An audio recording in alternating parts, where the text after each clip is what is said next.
Programang ito ay rated SPG. Striktong patnubay at gabay ng magulang ang kailangan. Maaaring may masiselang tema, lengguwahe, karahasan, sexual, horror o droga na hindi angkop sa mga bata. Mga kapamilya, narito ang mga dapat nating abangan sa FPJ's Batang Quiapo. Sa pagkikita nga ng tunay na tanggol at ni Pablo, dito na magwawakas ang pagpapanggap ni David. Dadalhin nga ni Pablo ang tunay na tanggol kay Ramon matapos nitong malaman na ang kakilala niyang tanggol ay isang huwad.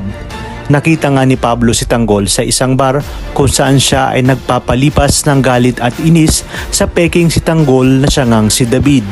Sakto naman na doon nagtatrabaho si Tanggol at Bubbles.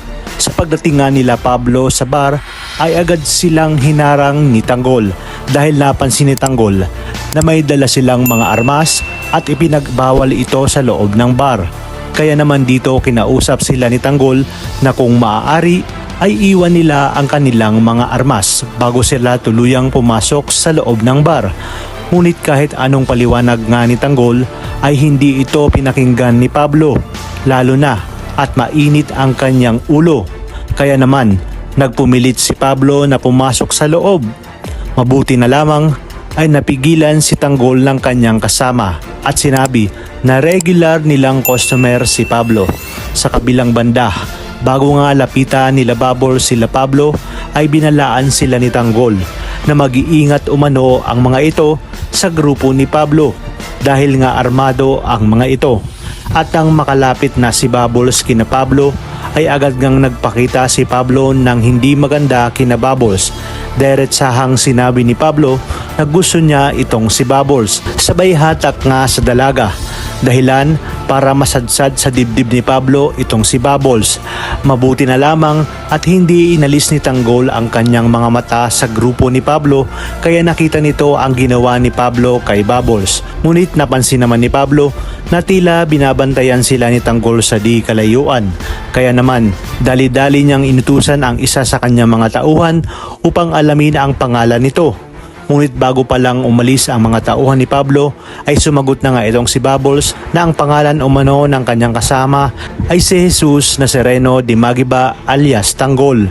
Panandalian ngang natahimik si Pablo nang malaman nito ang tunay na pangalan ni Tanggol.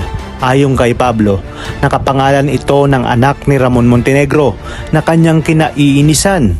Alam nga ni Pablo ang nakaraan ng anak ni Ramon na ito ay taga Quiapo. Kaya naman inalam nito kung taga Quiapo din si Tanggol.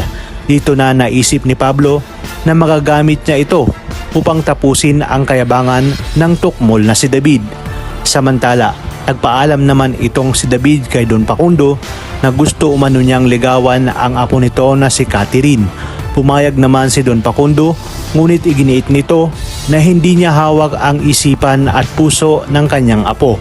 Habang ngayon naman ay magkakilala na si Tanggol at Pablo.